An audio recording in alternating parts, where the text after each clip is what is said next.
ابو بکر سنتے ہو کیا کہہ رہے ہیں وہ؟ کیا کہہ رہے ہیں؟ کہہ رہے ہیں کہ مجھے رات میں اللہ نے سیر کرائی، میں مسجد حرام سے مسجد اقصی گیا، تمام آسمانوں میں سیر کر کے آیا، عرش و کرسی دیکھ کر آیا ہوں، اور پتہ نہ جانے کیا کیا بول رہے ہیں وہ تو کہہ رہے ہیں مجھے اللہ نے اپنے قرب خاص میں بلایا۔ تو کیا تم اب بھی ان کی حمایت کرو گے؟ کیا تم اب بھی جانو گے کہ وہ سچ کہتے ہیں؟ ہم تو پہلے سے ہی جانتے تھے کہ یہ سچ نہیں بولتے ہیں، اپنی طرف سے کر لیتے ہیں، لیکن اب بتاؤ کہ تم اس بات کی تصدیق کرو گے؟ تو ابو بکر صدیق رضی اللہ تعالیٰ عنہ نے پوچھا او قال ذلک، کیا جو تم کہہ رہے ہو انہوں نے ایسے ہی کہا ہے؟ قالوا نعم، بولے ہاں ایسے ہی کہا ہے۔ ابو بکر صدیق رضی اللہ تعالیٰ عنہ کے جواب پر قربان چاہیے۔ حضرت ابو بکر صدیق کہتے ہیں ان قال ذلک، اگر انہوں نے ایسا کہا ہے لقد صدق، تو یقیناً سچ ہی کہا۔ اگر انہوں نے کہا ہے تو پھر سچ ہی کہا ہے، کیونکہ وہ تو جھوٹ بولتے ہی نہیں، اور تم تو یہ والی بات کی بات کرتے ہو اصدقہ، میں تو ان کی اس بات میں بھی تصدیق کرتا ہوں کہ وہ کہتے ہیں کہ صبح و شام مجھ پر غیب کی خبریں، آسمان کی خبریں آتی ہیں۔ سبحان اللہ سبحان اللہ۔ تو امام حضرت ابو بکر صدیق رضی اللہ تعالیٰ عنہ نے ذرہ برابر توقف نہیں کیا، بس یہ پوچھا اور قاضی کیا انہوں نے ایسا کہا ہے؟ وہ بولے ہاں وہ ایسے ہی کہہ رہے ہیں۔ وہ سمجھ رہے ہیں کہ انہیں بھی شک ہو رہا ہوگا، تو وہ تاکید کے ساتھ کہہ رہے ہیں ہاں ہاں ایسے ہی تو کہہ رہے ہیں۔ تو پھر انہوں نے کہا اگر وہ کہہ رہے ہیں تو پھر سچ ہی کہہ رہے ہیں۔ تو کیونکہ حضرت ابو بکر صدیق رضی اللہ تعالیٰ عنہ نے فوراً تصدیق کی ہے، اسی وجہ سے آپ کو صدیق کہا ہے۔ سبحان اللہ سبحان اللہ۔ حضرت علی رضی اللہ تعالیٰ عنہ کے دور خلافت میں آپ سے پوچھا گیا کہ آپ حضرت ابو بکر صدیق کے بارے میں کچھ بتائیے، آپ ان کی فضیلت بتائیے۔ تو حضرت علی رضی اللہ تعالیٰ عنہ کہتے ہیں ان کی شان کے بارے میں کیا پوچھتے ہو؟ انہیں اللہ تعالیٰ نے جبریل امین سے صدیق کہلوایا۔ جبریل امین سے کیسے صدیق کہلوایا جی؟ تو حضرت علی بولے جانتے ہو جب سرکار معراج سے تشریف لا رہے تھے اور وادی طوا میں جب پہنچے تو سرکار نے فرمایا اے جبریل ان قومی لا یصدقونی، میری قوم معراج کے معاملے میں میری تصدیق نہیں کرے گی، لوگ مانیں گے نہیں۔ کون سچ جانے گا کہ اللہ نے مجھے اتنے کم وقت میں معراج کرائی، مسجد حرام سے مسجد اقصی تک اللہ نے مجھے بلایا، اور مسجد اقصی سے ساتوں آسمان کی سیر کرائی، جنت کی سیر کرائی، تمام چیزیں اللہ تبارک و تعالیٰ نے مجھے دکھائی ہیں، ان کی سیر کرائی ہے۔ اے جبریل میری کوئی تصدیق نہیں کرے گا؟ تو جبریل امین نے کہا یصدقک ابو بکر وہو صدیق، اے محبوب ابو بکر ہے نا وہ آپ کی تصدیق کریں گے، اور اسی وجہ سے وہ صدیق کہلائے جائیں گے۔ سبحان اللہ سبحان اللہ۔ ابو بکر ہے نا وہ آپ کی تصدیق کریں گے۔ یصدقک ابو بکر، اے اللہ کے رسول ابو بکر تمہاری تصدیق کریں گے، وہو صدیق، اور وہ صدیق ہیں۔ تو جبریل امین سے اللہ نے حضرت ابو بکر کو صدیق کہلوایا، اور مولا علی فرماتے تم جانتے ہو سرکار نے انہیں صدیق کہا ہے۔ تو کیسے سرکار نے کیسے صدیق کہا ہے؟ تو کہا کہ جب جنگ احد ہوئی اس موقع پہ نبی پاک صلی اللہ تعالیٰ علیہ وسلم معائنہ کرنے کے لیے جنگ کا احد پہاڑ پر تشریف لے جاتے ہیں، لیکن احد پہاڑ سرکار سے محبت کرتا تھا، تو اس نے دیکھا کہ نبی مجھ پر تشریف لے آئے ہیں، تو وہ اپنی قسمت پر رش کرنے لگا اور جھومنے لگا۔ سرکار نے کہا اسکت یا احد، اے احد یہ جھومنے کا مقام نہیں بلکہ یہ ادب کا مقام ہے۔ علیک نبی و صدیق و شہیدان، تو جانتا نہیں تیری قسمت کا ستارہ کتنا چمک رہا ہے، تیرے اوپر ایک نبی ہے، ایک صدیق یعنی ابو بکر ہے، وہ شہیدان، اور دو شہید ہونے والی ذات حضرت عمر اور حضرت عثمان غنی ہے۔ کہہ رہے ہیں اللہ تعالیٰ نے حضرت جبریل امین کے ذریعے ان کو صدیق کہلوایا، نبی نے انہیں صدیق کہا کہ احد پہاڑ سے سرکار کہتے ہیں، اور احد پہاڑ کا بھی کیا خوب جواب ہے۔ سرکار فرماتے ھذا احد یحبنا ونحن نحبہ، اے جانتے ہو سرکار فرماتے ہیں یہ ہم سے محبت کرتا ہے اور ہم اس سے محبت کرتے ہیں۔ سبحان اللہ۔ سرکار کی شان کتنی نرالی ہے، سرکار کی شان دیکھیں، پہاڑ بھی سرکار سے محبت کرتے ہیں۔ آپ اندازہ لگائیے، ہم تو میں پتہ بھی نہیں چلے گا کہ یہ جانور بھی ہم سے محبت کرتا ہے کہ نہیں کرتا، اور سرکار جمادات کو بھی جانتے ہیں کہ یہ پہاڑ ان سے محبت کرتا ہے۔ مولا علی سے ہی یہ حدیث مطلب یہ کہ مروی ہے کہ حضرت علی کہتے ہیں کہ میں اس پتھر کو آج بھی جانتا ہوں کہ جب نبی پاک صلی اللہ تعالیٰ علیہ وسلم مکے کی وادیوں میں نکلا کرتے تھے تو وہ پہاڑ سرکار کو دیکھ کر جھوم جاتا تھا اور وہ پتھر سرکار پر درود و سلام پڑھا کرتا تھا۔ تو حضرت علی کہتے ہیں ان کی شان تو بہت نرالی ہے، بہت عرفہ و اعلیٰ ان کی شان ہے۔ حضرت اللہ تعالیٰ نے حضرت جبریل امین کے ذریعے انہیں صدیق کہلوایا، نبی پاک صلی اللہ تعالیٰ علیہ وسلم نے انہیں صدیق کہا۔ اور اس حدیث میں آپ غور کریں تو ایک دلیل اور بھی ملتی ہے کہ آپ دیکھیں انبیاء کرام علیہ الصلوۃ والتسلیم کو اللہ تعالیٰ نے غیب کا علم عطا فرمایا ہے، ورنہ حضرت عمر اس وقت زندہ تھے، حضرت عثمان غنی زندہ تھے، اور سرکار کا کہہ رہے ہیں شہیدان پہاڑ احد پہاڑ کو کیا کہہ رہے ہیں سرکار، اے احد ٹھہر جا، جھومے مت، ہلے مت، حرکت مت کر، کیونکہ تیرے اوپر ایک صدیق ہیں اور دو شہید ہیں۔ تو سرکار جانتے تھے کون شہید ہوگا اور کون شہید، اور کوئی غیر کیا تم سے نہا ہو بھلا، جب نہ خدا ہی چھپا تم میں کرو، سب سے بڑا غیر تو خدا ہے، اور جب آپ نے خدا ہی کا دیدار فرما لیا تو پھر کوئی چیز آپ سے چھپی ہوئی نہیں ہے۔ اچھا معراج کے بارے میں ایک بات مجھے یاد آ گئی، آپ درود پاک پڑھو، میں بتاتا ہوں۔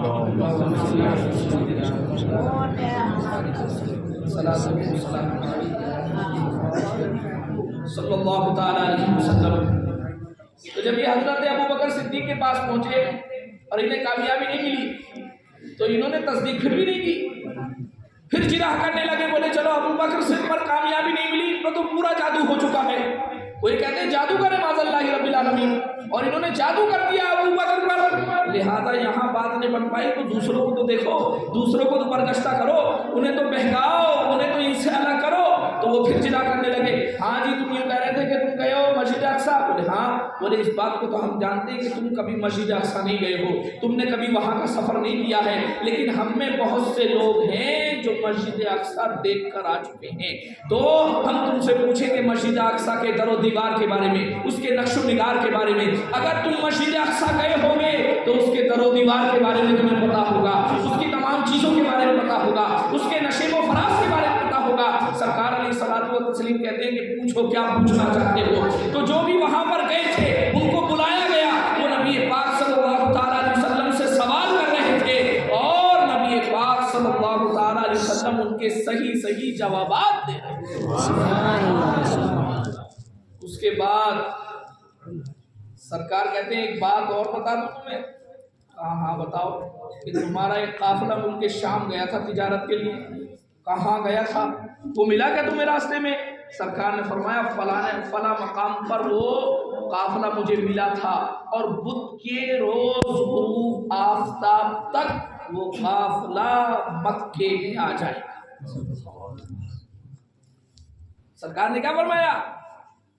وہ قافلہ جو تجارت کی نیت سے ملک شام گیا تھا وہ واپسی میں مجھے ملا، وہ واپس آ رہا ہے، اور وہ قافلہ بدھ کے روز تک غروب آفتاب تک مکے میں پہنچ جائے گا۔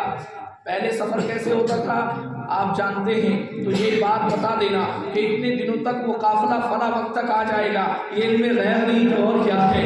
انہوں نے سوچا کہ ایک قافلے کی بھی خبر دے رہے ہیں، لیکن یہ والی بات جادو سے نہیں ہو سکتی کہ فلاں قافلہ فلاں دن تک فلاں جگہ تک پہنچ جائے گا، لہذا اس کا انتظار کیا جائے، اور ان کی بات اٹکل بچوں سے ایسی بات صحیح نہیں ہو سکتی۔ انہوں نے اسے خوب شہرت دی کہ یہ دعویٰ کر رہے ہیں کہ ہمارا قافلہ بدھ کے روز تک مکے میں آ جائے گا، تو انہوں نے خوب شہرت دی تاکہ معاذ اللہ رب العالمین جب قافلہ نہیں آئے گا تو ہم کہہ دیں گے کہ دیکھو یہ ایسی اندازے سے باتیں کرتے ہیں اور ان کی باتیں جھوٹی نکل آتی ہیں معاذ اللہ رب العالمین۔ لیکن جیسے ہی سب کو انتظار تھا، جب بدھ کا دن آ گیا اور بدھ کے دن آ جاتے ہی لوگ ملک شام کی طرف سے جو راستہ آتا تھا اس راستے پر بیٹھ جاتے ہیں، بلکہ پہاڑی پر چڑھ جاتے ہیں اور دور سے دیکھنے لگتے ہیں۔ جب سورج غروب ہونے کے قریب آیا تو لوگ دو شفٹ میں بٹ گئے، دو گروپ بن گئے۔ ایک گروپ دیکھنے لگا کہ سورج غروب ہو رہا ہے اور ایک گروپ دیکھنے لگا کہ ادھر قافلہ آ رہا کہ نہیں آ رہا ہے۔ تو جیسے ہی وہ گروپ بولا کہ سورج غروب ہو گیا، دوسرے گروپ سے آواز آئی کہ قافلہ آ گیا۔ سبحان اللہ، دو گروپوں میں بٹ گئے، ایک گروپ دیکھنے لگا قافلے کو اور ایک گروپ دیکھنے لگا سورج کو۔ جیسے اس گروپ سے آواز آئی سورج غروب ہو گیا، ادھر سے آواز آئی قافلہ آ گیا۔ نعرے تکبیر، نعرے رسالت، حضرت سیدنا صدیق ابو بکر زندہ باد، حضرت سیدنا صدیق ابو بکر زندہ باد، مسلک اعلیٰ حضرت زندہ باد، مسلک اعلیٰ حضرت زندہ باد، مولانا مفتی وقاص صاحب قبلہ، زندہ باد، نعرے تکبیر، اللہ اکبر، نعرے رسالت۔ یا رسول اللہ۔ اللہ تعالیٰ نے ہمارے آقا حضور تاجدار مدینہ صلی اللہ تعالیٰ علیہ وسلم کو علم غیب عطا فرمایا ہے، اور آپ کی زبان مبارک سے جو بات نکل جائے پہاڑ اپنی جگہ سے ٹل سکتا ہے، سورج مشرق کی جگہ مغرب سے طلوع ہو سکتا ہے، مغرب کی بجائے مشرق میں جا کر غروب ہو سکتا ہے، ہواؤں کا رخ بدلا جا سکتا ہے، لیکن نبی کے فرمان میں کوئی تبدیلی نہیں آ سکتی۔ جو سرکار فرما دے وہی ہو کر رہتا ہے۔ تبھی تو وہ ذہن جس کی ہر بات وہی خدا، چشمے کو حکمت پہ لاگو حرام، وہ زبان جس کو سب کن کی کنجی کہے اس کی نافذ حکومت پہ لاگو ہے۔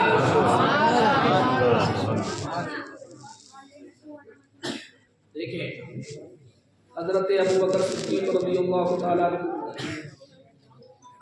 حضرت عائشہ فرماتی مشکاۃ شریف کی حدیث ہے کہ چاندنی رات تھی، سرکار اقدس صلی اللہ تعالیٰ علیہ وسلم میری گود میں سر اقدس رکھ کر لیٹے ہوئے تھے۔ میں نے آسمان کی طرف دیکھا، ستارے چمک رہے ہیں۔ میں نے پوچھا ہے اللہ کے رسول کیا اتنی نیکیاں بھی کسی کی ہیں؟ جتنی نیکیاں جتنے کے آسمان کے تارے۔ اب آپ ذرا اندازہ لگائیے، سوال دیکھیے، حضرت عائشہ کہتی میں نے پوچھا کیا اتنی نیکیاں کسی کی ہیں جتنے کے آسمان کے تارے؟ تو یہ سوال بتا رہا ہے کہ حضرت عائشہ صدیقہ رضی اللہ تعالیٰ عنہا کا عقیدہ یہ تھا کہ سرکار جانتے ہیں آسمان میں کتنے تارے، ورنہ آپ سے کیسے بات پوچھ سکتا کہ جی یہ والی چیز اور یہ والی چیز برابر ہے کہ نہیں، اتنی چیز ہے کہ نہیں، جبکہ آپ کو اس مقدار کا معلوم ہوگا نا۔ اور حضرت عائشہ صدیقہ یہ بھی جانتی ہیں، یہ بھی مانتی ہیں کہ ہمارے سرکار کو تمام لوگوں کے اعمال کی خبر ہے، تبھی تو سرکار بتا سکتے ہیں کس کے نام ہے اعمال میں کتنی نیکیاں ہیں، کس کے کھاتے میں کتنا ہے، سرکار کو سب معلوم ہے۔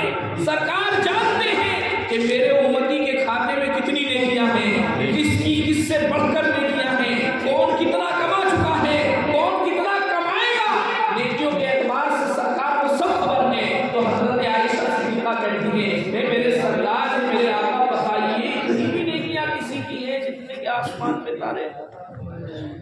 سرکار نے فرمایا ہاں اتنی نیکیاں عمر کی ہیں۔